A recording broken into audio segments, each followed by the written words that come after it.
Child defilement and sexual violence cases states that 58% of girls and 67% of boys who reported sexual violence experienced it in their homes and near homes. As if this is not sad enough, 554 child defilement cases were recorded by Zambian police in the second quarter of 2020. This means one Zambian child reports to be defiled in every 4 hours. And together with this coronavirus, a lot of children are vulnerable to these cases because they are always at home and they are in the environment. So the many sad and concerning question is, how are children supposed to protect themselves in a sense that a parent turns out to be a culprit of this illicit behavior? Let's see what the yeah, nkani it's come up on whereby my parents what that this one. Some come up one kind. Yongani finga cheva na tibasunga mosama. Because these days bambi makolo safa kila nzeru kubana. Bena nguzapela cheva choma chemuka chaso. Mwana msea ikapaluka. Kulibe maybe kutampuzi sejani. Karijo yapu. So, iyo imangala kulibe makoze tu. Maka makolo mbebani ngamani mutibana bantu kumana basofini yaso. So, nanga advice mungaweze kwa kulima parents whereby bintu vashti kapena ni mwana bamwishita pio skuli wankuru wao but isipa kunishita report just because ni wankuru wao. So mungaweze kwa kusamala mwana ni at Children International Zambia, and I'm with two youths. The first one is Shadrach, he's a youth reporter and a peer educator, also from Children International, and Adrian, who's also a youth reporter and a peer educator. Let's see what they have to say. Alright guys, so the question is, how are children supposed to protect themselves from their own parents, in a sense that the same parents are the ones who are defiling the children? Well, according to the statistical analysis, especially during this unprecedented time while we are battling COVID-19, sexual violence is also another virus that we are battling in our communities, our respective communities. So, how are children going to protect themselves from sexual violators or perpetrators of sexual violence? That's a very tricky question. Before this COVID-19, at least we had ways and means of sensitizing on individual or community ways of sensitization to the people. At least that way they would get to know on how they can protect themselves. So during this period, we use social media, radio and TV. These have become the best means of us sensitizing against this sexual violence. So what we can tell the children is that first of all, you have to know the indicators of sexual violence, the sexual perpetrators and the indicators of sexual violence. So they can make sure that they do not allow their children, especially girls, to be moving alone when it's dark. And even boys, since we have seen that the cases of boys reporting sexual violence has risen. So these are the only ways we can at least try to curb or eradicate the increase of cases of sexual violence in our community. What ways they are supposed to protect themselves? How are parents supposed to protect their children from other relatives? And where are these cases supposed to be? Coming to us, parents or teenagers, if someone has abused you or has done something bad, simply we should go to, we have police stations, we also have victim supports, and by the way, the last week we should go and there are this certain organization, Children International Zambia, they also do that. You can just go and report. So let's get to hear what Dalitso Lungu has to say. He's a child and youth activist and a junior reporter.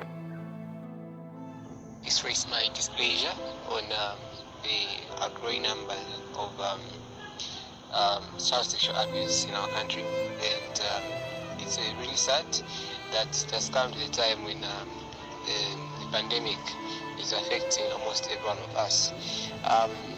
Over the time, like last year, we faced over 700 defilement cases in our country, but just looking at the second quarter, the way we're performing, it's not pleasing, and this indicates that most children who in this lockdown, they are really passing through a lot of things, emotionally, physically, and also in their social life.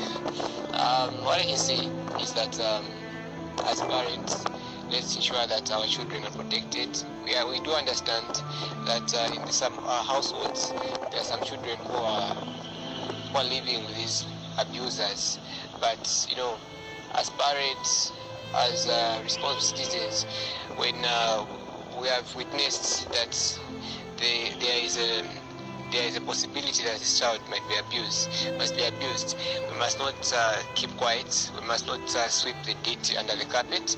We must make sure that we report these cases and the culprits are brought to book. I would also want to urge the authorities to tighten the law in one or the other, because I remember Emmanuel Mlenga, Honorable Minister of Youth and Sports, he once mentioned during the National Children Summit last year that he will address Parliament, he will bring it to Parliament by making sure that those child sexual abusers was castrated, but nothing has been done, which is very saddening, because in some other countries, defiling a child or rape, it's a death penalty. And in our country, I think we've become so reluctant, knowing that some are scot-free, some they are not reported, and the numbers keep on increasing. It's also our duty to ensure that awareness raising is done, not just by talking, but even making sure that what we preach is what we talk about, is what we implement. Because there's some people who have this information, but again they end up abusing children.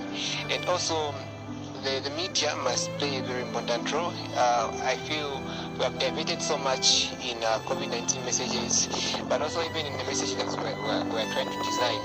We must make sure at least we bring out such issues, because I believe that media is power, and if we are to preach much about these effects, these issues, then definitely people might realize the ills in which they are bringing before the lives of children.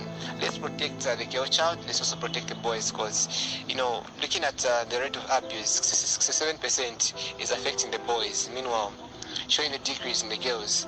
And also there are those who have not reported the cases, and we shouldn't just keep quiet. Let's make sure that we break the silence, and we should find ways and means that which we can be able to protect these children.